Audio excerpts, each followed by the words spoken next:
जय जिजाऊ जय शिवराय आणि मी कल्याणी. तर आजचा आहे शनिवार रविवारच्या 2 दिवसाचा ब्लॉग मी या ब्लॉगमध्ये सांगणार आहे.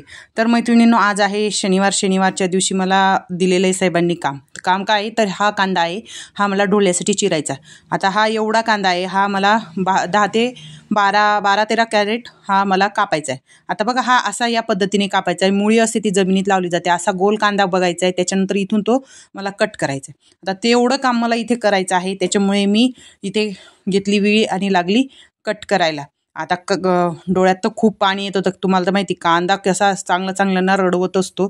तिथं कांदा चिरत होते आणि रडत पण होते. त्याच्यानंतर काय झालं, पाहुणे आले, त्यामुळे मग मला हे सगळं आवरावं लागलं आणि मध्येच माझं काम थांबवावं लागलं.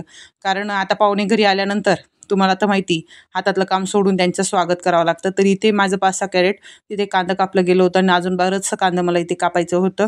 त्याच्यानंतर मी सगळी घाण भरून दिली. दादाला म्हटलं एवढी घाण टाकून ये, तेवढी तर मला मदत कर. तर मग तो गेला घाण टाकायला आणि मी जाते आता घरामध्ये पाहुण्यांना चहा पाणी करते. आता ते पाहुणे वगैरे काय तुम्हाला दाखवत नाही, कारण कोणाची इच्छेशिवाय आपण त्यांना आपल्या ब्लॉगमध्ये घेत नसतो. तर दुसऱ्या दिवशी रविवारी काय झालं, सरांचा फोन आला, ताई आपल्या पिंपळनेरमध्ये शासकीय योजनांचा महामेळावा आहे आणि तुम्हाला गावातील महिला पण आणायच्यात. महिला तर काय तयार झाल्याने येणेवेळी पण मला जावं लागलं आणि रविवार होता, दादा घरी असल्यामुळे मला पण सोपं झालं. पण जाता जाता काय झालं, रस्त्यात खूप अडथळे येतात.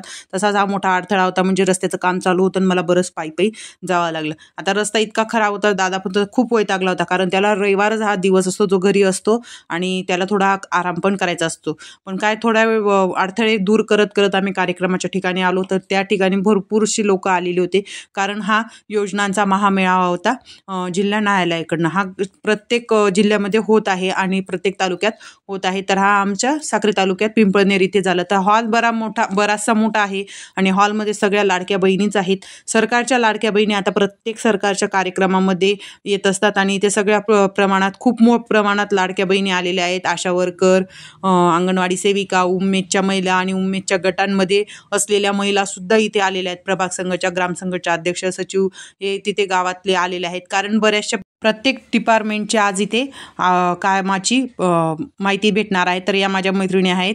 तर त्याच्यानंतर बघा किती गर्दी या हॉलमध्ये आहे, सगळ्यात जास्त महिलांचीच खूप संख्या आहे.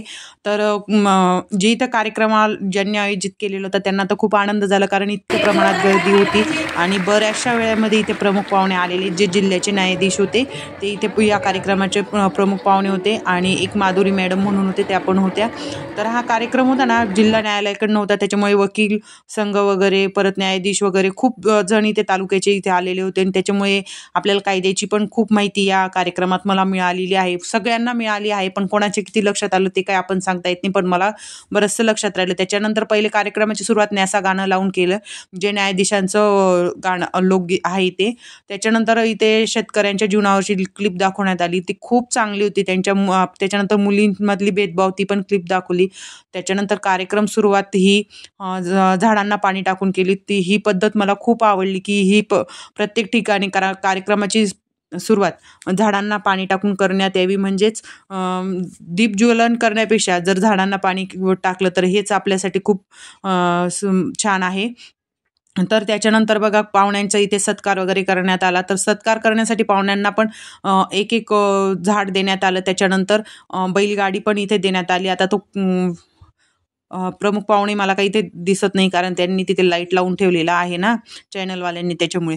मग इथे प्रत्येक पाहुण्यांचे ते रोप दिलं, झाड दिलं आणि त्यांचा सत्कार इथे मस्त करण्यात आला. मला हा कार्यक्रम तर खूप आवडला, पण घरी मनात एक टेन्शन होतं, कारण मला शेतामध्ये जाऊन पण कांदेला संपवायचं होतं, कारण साहेबांनी सांगितलं होतं तू कुठेही जाय, पण मला आज हे चिवडं चिरलेलं कांदे माझं शेतामध्ये लावून द्यायचं आहे. त्याच्यामुळे माझं तिकडे पण थोडं अर्ध लक्ष होतं, पण मी पूर्ण लक्ष ह्या कार्यक्रमामध्ये केंद्रित करत होती, कारण इथे खूप छान छान माहिती या कार्यक्रमामध्ये, महामेळामध्ये भेटत होतं. मैत्रिणींनो, तुम्हाला जर असं कुठे महामेळावा आहे, माहिती जरी पडलं की असं काही कार्यक्रम असेल, तर तुम्ही नक्की वेळ काढून जा. तिथे तुम्हाला बऱ्याचशा गोष्टींची माहिती मिळत असते.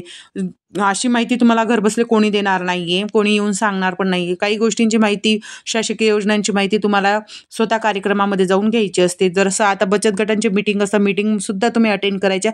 मीटिंगमध्ये तुम्हाला योजनांची माहिती खूप मिळत असते. जेव्हा त्या महिला बोलवायला आल्या की इथं कार्यक्रम आहे, तर तुम्हाला वेळ असेल ना, तर तुम्ही वेळ काढून जा आणि तो कार्यक्रम अटेंड करा. तर तुम्हाला खूप तुमच्या भविष्यासाठी गरजेचं असतं. तर हा आहे शासकीय सेवांचा योजनांचा महामेळावा, जो जिल्हा विधी सेवा प्राधिकरण धुळे इथून राबवण्यात आलेला आहे. म्हणजेच आपल्या न्यायालयाकडनं, सत्र न्यायालयाकडनं हा राबवण्यात आला आहे. त्याच्यानंतर प्रत्येक डिपार्टमेंटचे इथं स्टॉल लावलेले होते. मी सगळ्या स्टॉलला भेट दिली, पण बाकीच्या स्टॉलवर मी व्हिडिओ शूटिंग करू शकले नाही. फोन चालू झाला. बाकीचे हे आमचे बचत गटाचे स्टॉल होते. त्याच्यानंतर हे रोजगार हमीचे स्टॉल होते. तिथे सगळी माहिती इथे भेटत होती. जर आमची बचत गटाचे स्टॉल होते, त्याच्यात महिलांनी केलेल्या वस्तूंची पण इथे त्यांनी स्टॉल लावून माहिती दिली होती. त्याच्यानंतर हे आपत्ती विभागाचं होतं, जे मला खूप आवडलं होतं. त्यानंतर मग स्टॉल वगैरे बघितले आणि निघाली घरी, कारण दादा म्हणे मम्मी आपल्याला अजून घरी जाऊन बरंचसं काम करायचं आहे. तर डायरेक्ट आली मी शेतामध्ये, साडी चेंज केली, डायरेक्ट शेतात आली. शेतात आल्यानंतर, कारण एवढं मोठं टार्गेट होतं आणि वाजले होते 2 वाजल्यानंतर आता वेळ होता कमी, त्याच्यामुळे बघा इथे आम्ही कांदे खोचायला लागलो. श्लोकने काय केलं, त्याच्या पप्पांनी कांदे पोहोचून दिला शेतामध्ये आणि हा मोठा तुकडा आहे आमचा, जो त्यामध्ये आम्हाला डोले लावायचे. तर श्लोकने सगळ्या त्या बेल्यांमध्ये ना कांदे पसरून ठेवलं, ज्याच्यामुळे माझं अर्ध काम सोपं झालं होतं आणि मला आता फक्त कांदे खोचायचे होते. त्याच्यात पण मुलं मला मदत करत होते. मुलं का मदत करत आहे तुम्हाला माहिती आहे का? त्यांना जायचं आहे सहलीला, त्याच्यासाठी मला लग्गा लावत आहे. बघा, आपण आहोत पालक, आपल्या मुलांची लाड आपल्यालाच पुरवायचे असतात. त्यांनी काम केलं बी नसलं तरी मला त्यांना सहलीला पाठवायचंच होतं, कारण सहल ही जीवनातली खूप महत्त्वाची असते, शालेय जीवनातली, आणि ती कायमस्वरूपी लक्षात असते जीवनासाठी. जे मी आणि श्लोक मग इथे परत लागलो जुगलबंदी करायला, कोणाचा एक नंबर बेला लावला जातं. मग आमची चालली होती शर्यत. तर श्लोक आहे ना खूप चपळ आहे, कामामध्ये खूप हुशार आहे, त्याच्यामुळे तो पटापट सगळं काम त्याला जमतं. पण आणि इथे झालं आमचं कांदा लावून झालं, कारण कांदा संपलं होतं, बाकीचं डोले लावायचे, वाफे बाकी होते, बेले बाकी होते, जे मला उद्या लावायचे होते. दादा इथं वैतागला होता, चल मम्मी घरी, चल मम्मी घरी, कारण त्याचा आज रविवार पूर्ण असाच गेला होता. पूर्ण त्याला काम मिळालं होतं, लागलं होतं शेतामध्ये. त्याच्यानंतर आम्ही तिघी जण आलो घरी. तुम्हाला हा माझा ब्लॉग कसा वाटला ते कमेंट करून नक्की सांगा. आमच्या शेताची लाईफ आणि माझे सगळे काम मी कशी मॅनेज करते ह्या माझ्या ब्लॉगमधनं मी दाखवण्याचा प्रयत्न करत असते. चला मग भेटू पुढच्या ब्लॉगमध्ये, तोपर्यंत बाय बाय.